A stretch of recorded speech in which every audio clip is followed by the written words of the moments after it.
El versículo 7, Mateo 12:7, dice así: en el nombre del Dios Padre, Hijo y Espíritu Santo. Y si supieseis qué significa misericordia quiero y no sacrificio, no condenaríais a los inocentes. Déjeme volverlo a leer. Y si supieseis qué significa misericordia quiero y no sacrificio, no condenaríais a los inocentes. El Evangelio según San Mateo es uno de los 4 documentos del Nuevo Testamento que nos narra la vida de Jesús. Y cuando usted va leyendo el Evangelio según San Mateo, se da cuenta que Jesús tenía un grupo de discípulos que eran itinerantes, o sea, caminaban de un lugar a otro por todo el territorio nacional. Y durante toda esa jornada de ministración en distintos sitios, tenían distintas experiencias.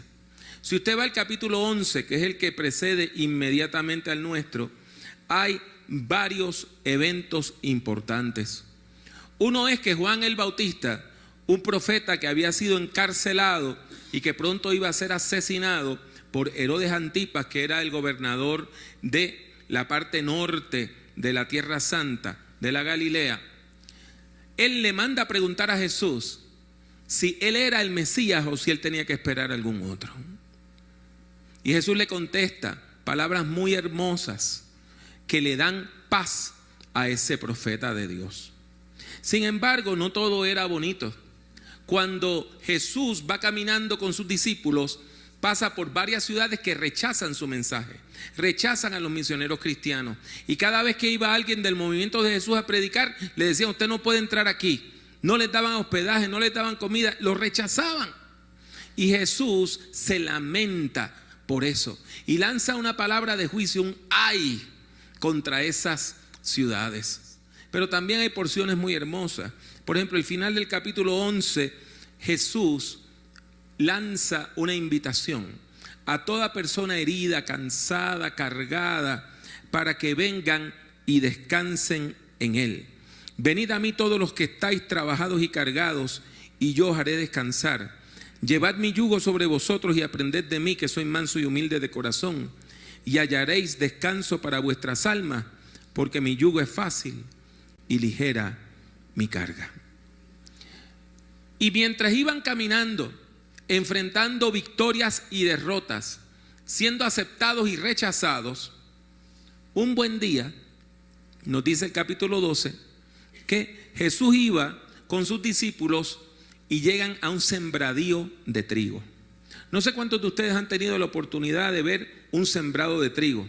Yo tuve la oportunidad de verlo hace muchos años en Guatemala. Y las espigas estaban maduras, pero todavía no las habían cortado. Y era una belleza, porque el viento movía todas esas espigas y usted pensaba que estaba viendo el mar por las olas. Una situación preciosa. Y claro está, Jesús andaba con sus discípulos. No habían autos, no habían buses, no podían parar a comer en un restaurante, no había restaurante de comida rápida, no había nada de eso. Y cuando pasan por el sembrado, los discípulos de Jesús empiezan a arrancar las espigas maduras y a comerse así el grano crudo. Entonces surge una controversia. Unos líderes religiosos del partido de los fariseos, que eran los de hueso colorado a favor de la ley y de la ceremonia, comienzan a criticar a Jesús. Y uno se va a preguntar entonces, ¿verdad? ¿Cuál es el problema? ¿Por qué esta gente van y los confrontan? ¿Por qué esta gente van y le hablan recio? ¿Por qué le dan una palabra dura? Bueno, de primera intención uno puede decir, bueno, porque estaban robando. Pero mire que no estaban robando. Mire que no. La ley de Moisés, la ley del Antiguo Testamento, la ley que Dios le reveló al pueblo de Israel en el Antiguo Testamento, tiene todas unas leyes humanitarias para proteger al pobre, para proteger a la persona que no tiene nada. Y una de esas leyes se encuentra en Deuteronomio 23, 24 al 25.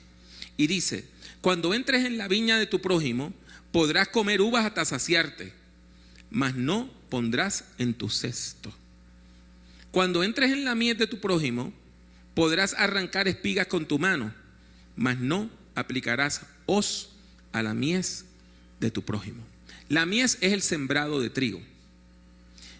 La ley permitía que si usted estaba hambriento, hambrienta, comiera de los campos de cualquier persona.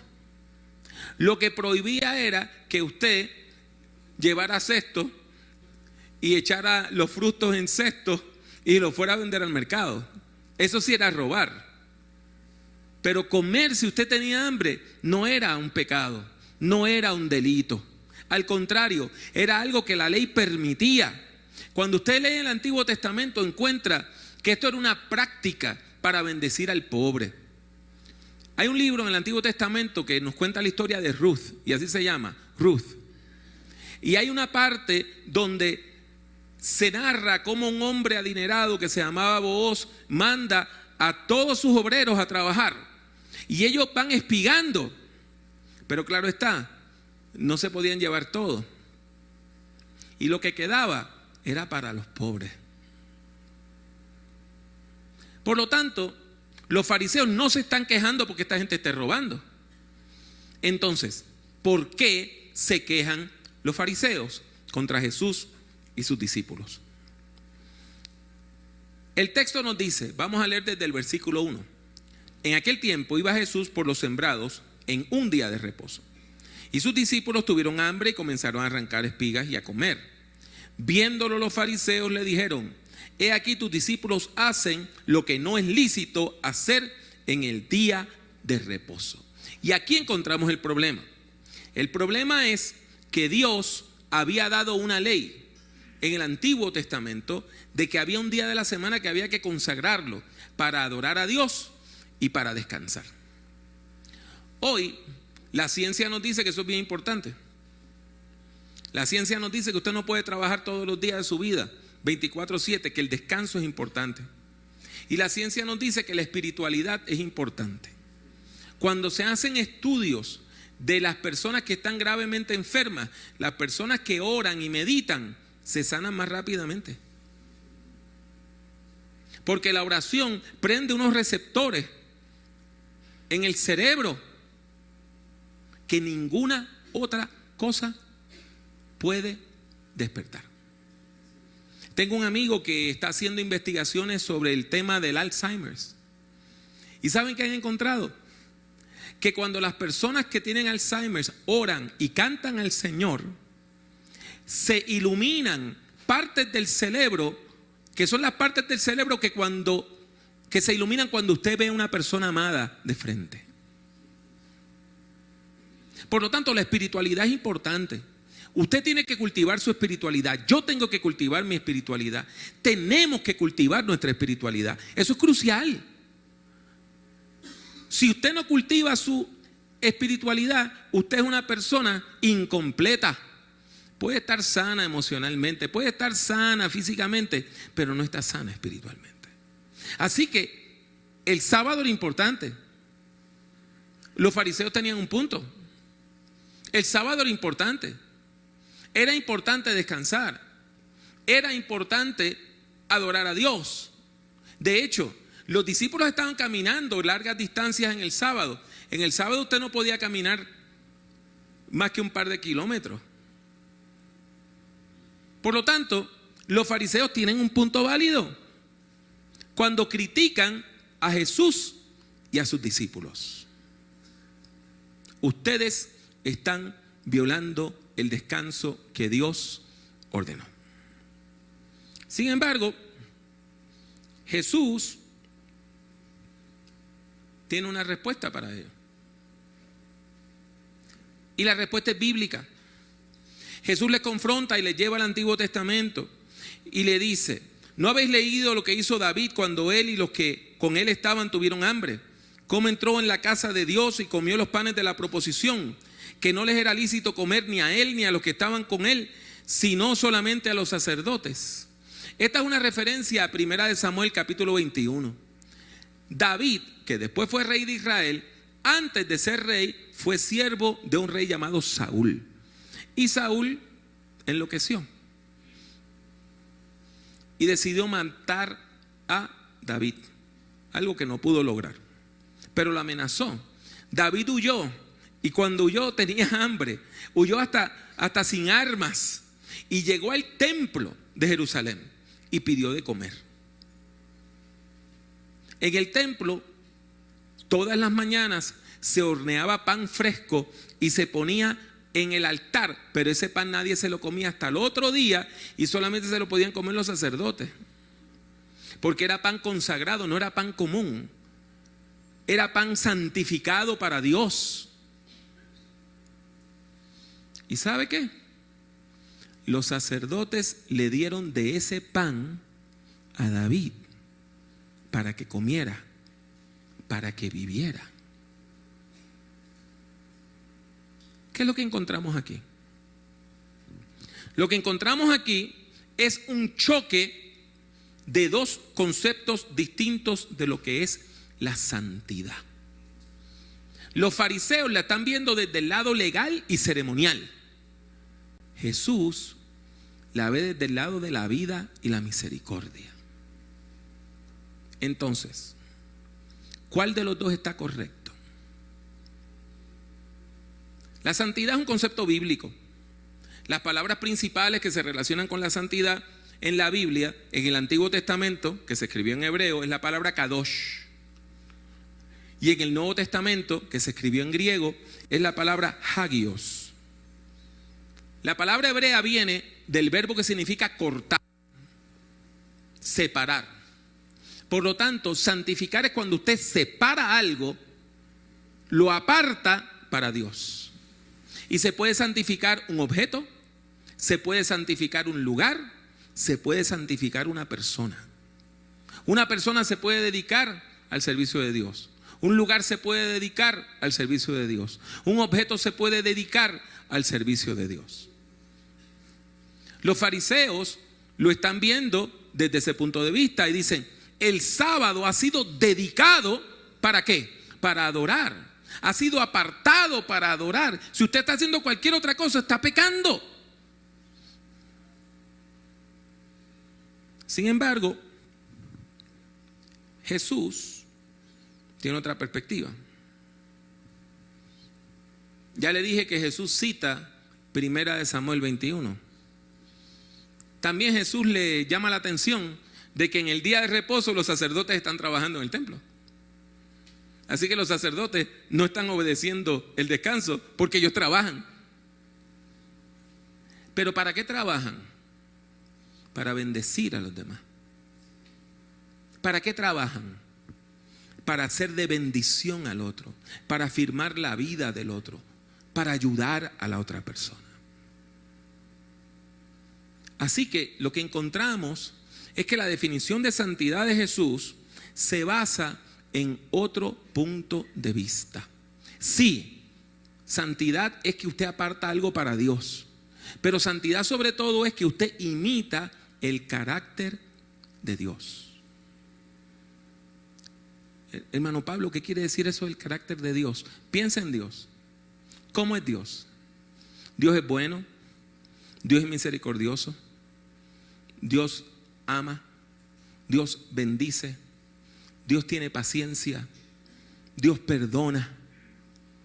Santidad es cuando usted imita ese carácter de Dios en su propia vida. Y usted aprende a amar, y usted aprende a hacer justicia, y usted aprende a amar al que no lo merece, a tener misericordia. Y usted aprende a tratar de vivir imitando a Dios en todos los momentos de su vida.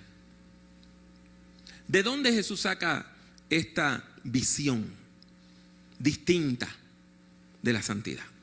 Pues mire, la saca exactamente de la misma ley que los fariseos estaban utilizando. Los fariseos olvidaron algo muy importante. El libro de Deuteronomio es el quinto libro del Antiguo Testamento. Y la ley se encuentra desde el segundo libro, Éxodo, ahí empezamos a encontrar las leyes, hasta el final. Pero para los judíos, los primeros 5 libros de la Biblia son la Torá, son la ley, son la enseñanza. Cuando usted llega al capítulo 30, que es uno de los últimos capítulos de todos esos 5 libros, hay una explicación que nos habla del propósito de la ley. Se encuentra en Deuteronomio 30. Primero le voy a leer los versículos 15 y 16 que dicen, Dios hablándole al pueblo: mira, yo he puesto delante de ti hoy la vida y el bien, la muerte y el mal. Porque yo te mando hoy que ames a Jehová tu Dios, que andes en sus caminos y guardes sus mandamientos, sus estatutos y sus decretos, para que vivas y seas multiplicado. Y Jehová tu Dios te bendiga en la tierra a la cual entras para tomar posesión. Vea, el propósito de la ley es la vida, afirmar la vida, que la gente viva. El propósito de la ley no es obedecer sencillamente un montón de reglas. No es hacer marcas de cotejo en una lista, obedecí, obedecí, obedecí, obedecí. Es afirmar la vida. El texto continúa en los versículos 19 y 20.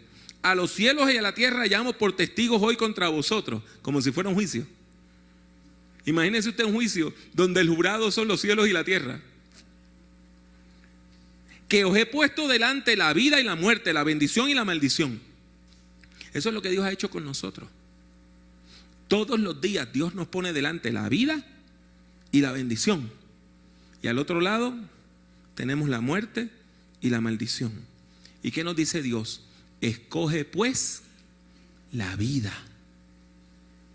para que vivas tú y tu descendencia, amando a Jehová tu Dios, atendiendo a su voz y siguiéndole a Él, porque Él es vida para ti.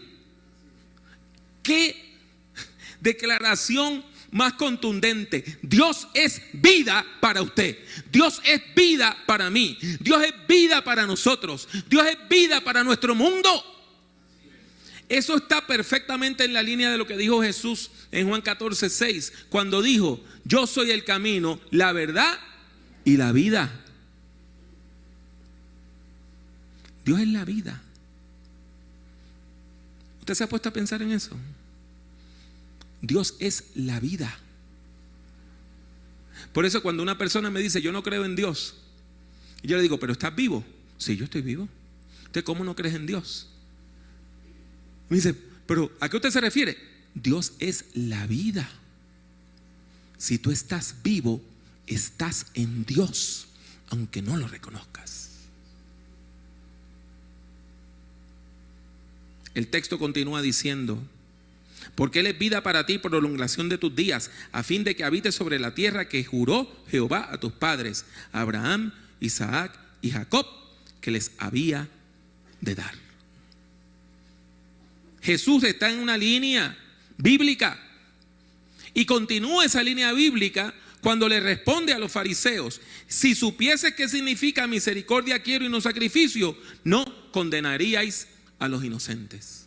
Jesús aquí está citando un texto que viene de Oseas 6:6. Y ese texto dice: misericordia quiero y no sacrificio, y conocimiento de Dios antes que holocaustos. Dios quiere que usted conozca a Dios antes de que le dé una ofrenda. Antes de que usted participe de la ceremonia, Dios quiere que usted conozca a Dios. De nada vale hacer la ceremonia sin conocer a Dios. Por lo tanto, ¿qué es la santidad? Desde esta perspectiva, ¿qué es la santidad? La santidad es imitar el carácter de Dios y vivir de acuerdo a los valores de Dios en la vida cotidiana, en la vida diaria. Eso se lo estoy añadiendo ahora. En la vida diaria. ¿Por qué? Porque a nosotros nos han enseñado mal. A nosotros nos han enseñado que usted es santo en la iglesia. A nosotros nos han enseñado que usted es santo en los espacios santos, que usted es santo en los días santos. y que el resto de los días usted lo vive en el mundo. Pues mire que no. La santidad se vive todos los días de su vida. ¿Y sabe dónde se vive? En esta vida. Hay personas que vienen y dicen: no, pastor, cuando yo me retire, cuando ya yo esté grande y ya yo me pueda retirar y me pueda alejar de todo el bullicio, voy a comprar allá un terreno en un campo, en una hacienda, y voy a hacer una casita y voy a vivir lejos de todo y me voy a santificar. Pues mire que no. La santidad se vive mientras usted está cocinando en su casa. La santidad se vive cuando usted cocinó algo y llamó al vecino y le compartió un poquito de comida. La santidad se vive cuando usted le da un café a alguien y se sienta a hablar con esa persona. La santidad de Dios se vive en el Transmilenio. Se vive cuando usted va en la galería a comprar. La santidad de Dios se vive cuando usted camina por la calle. La santidad de Dios se vive en esta vida. En esta vida. En esta vida, no en otra vida. Y la santidad de Dios no depende de la ceremonia. Usted no tiene que caminar de rodillas a la Monserrate. Usted no tiene que vestirse con un hábito. Usted no tiene que darse latigazo. No, hermano, no. La santidad se vive cuando afirmamos la vida y cuando mostramos misericordia para los demás. Eso es crucial. Eso es crucial. ¿Sabe por qué? Porque son muchas las instituciones religiosas y los líderes religiosos que han atropellado a otras personas, que han golpeado a otras personas, que han herido a otras personas. Hay iglesias que han herido. Hay líderes religiosos que han hecho el daño, que han hecho mal.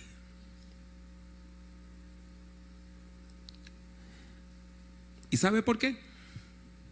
Porque tanto las instituciones religiosas como los líderes religiosos, como usted y como yo, todos los días tenemos que escoger entre la vida y la muerte, la bendición y la maldición. Cuando usted se relacione con alguien, pregunte: ¿cómo puedo bendecir a esta persona? Cuando usted se relacione con alguien, pregunte: ¿cómo puedo afirmar la vida de esta persona? Cuando una persona llegue a la iglesia, pregunte: ¿cómo la iglesia puede hacer, lograr, procurar que esta persona tenga una vida mejor, una mejor calidad de vida? Porque Dios quiere que la gente viva. Tanto así que la promesa de salvación es vida eterna. Y esa vida eterna comienza aquí.